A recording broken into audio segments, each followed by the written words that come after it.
நாகப்பாம்பை கையில் பிடிக்கிறேன் என களத்தில் இறங்கிய இளைஞரை பாம்பு கடிக்கும் வீடியோ வெளியாகி பெரும் அதிர்ச்சியை ஏற்படுத்தியுள்ளது. ஆபத்தை விலை கொடுத்து வாங்கிய இளைஞர் பரிதாபமாக உயிரிழந்த சம்பவத்தின் பின்னணி என்ன?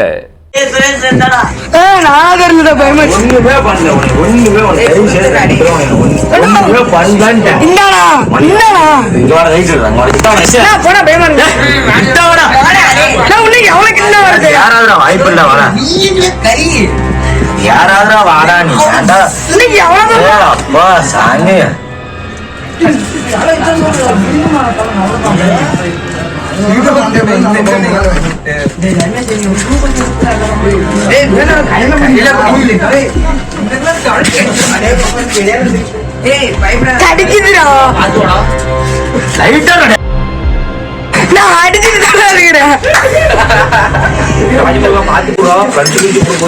கடிச்சு பிடிச்சா பட்டுச்சுரா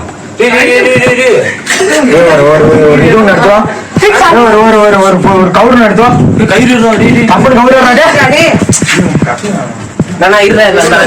பாம்பை கண்டால் படையே நடுங்கும் என கூறுவார்கள். ஆனால் ஒரு சிலர் பாம்பை கண்டால் தன்னை படையப்பாவாக நினைத்துக் கொண்டு புற்றுக்குள் கையை விட்டு கொத்து வாங்கி செத்து போகும் சம்பவங்களும் அரங்கேறி விடுகின்றன. அப்படி ஒரு சம்பவத்தில் அநியாயமாக இளைஞர் ஒருவர் தனது இன்னுயிரை சர்வசாதாரணமாக இழந்திருக்கிறார். துணிச்சல் என நினைத்து இளைஞர் செய்த காரியம் அவரது உயிரையே பறித்தது எப்படி?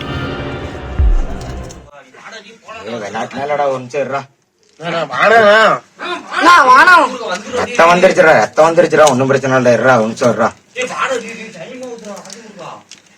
இல்ல போய்கண்டா ஒன்னும் பிரச்சனை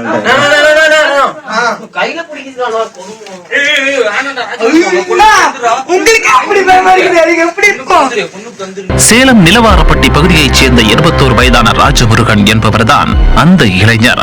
வெல்டிங் வேலை செய்து வந்த ராஜமுருகன் தன்னுடைய தாயுடன் வசித்து வந்திருக்கிறார். தந்தை உயிரிழந்து விட்ட நிலையில் உடல் நலம் பாதிக்கப்பட்ட தாயை அவர்தான் பாதுகாத்து வந்திருக்கிறார்.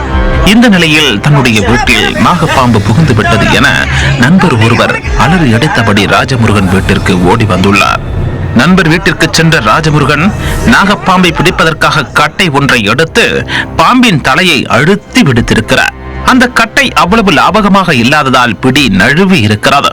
இதை கவனிக்காமல் கையை பாம்பின் தலையருகே கொண்டு சென்றிருக்கிறார். உயிருக்கு பயந்து போன அந்த பாம்பு ராஜமுருகனின் கையிலேயே ஒரு கொத்து கொத்தி விட்டது.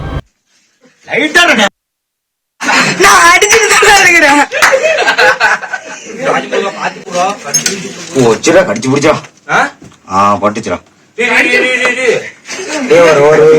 நடத்துவா கவுரு நடத்துவா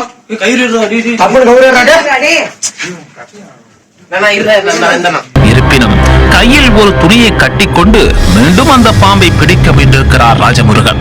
சிறிது நேரத்திலேயே கண்கள் இருட்டிக் கொண்டு வர ராஜமுருகன் தள்ளாடி விழுந்திருக்கிறார். அவரை தூக்கிக் கொண்டு சேலம் அரசு மருத்துவமனைக்கு ஓடிய நண்பர்கள் அங்கு அவசர சிகிச்சை பிரிவில் அனுமதித்துள்ளனர். ஆனால் அதற்குள்ளாக விஷம் உடல் முழுவதும் பரவியதால் மொத்தமாக சுயநினைவையே இழந்திருக்கிறார். அரசு மருத்துவர்களோ தீவிர சிகிச்சை அளித்த போதும் சிகிச்சை பலனின்றி அவர் உயிரிழந்து விட்டதாக தெரிவித்து விட்டனர். பாம்பை பாதுகாப்பாக பிடிக்க எவ்வளவோ வழி இருந்தாலும் நான் கையால் தான் பிடிப்பேன் என கவனமின்றி செயல்பட்ட இளைஞர் தற்போது உயிரோடு இல்லை என்பது உறவினர்கள் மற்றும் நண்பர்களை பெரும் சோகத்தில் ஆழ்த்தி இருக்கிறது.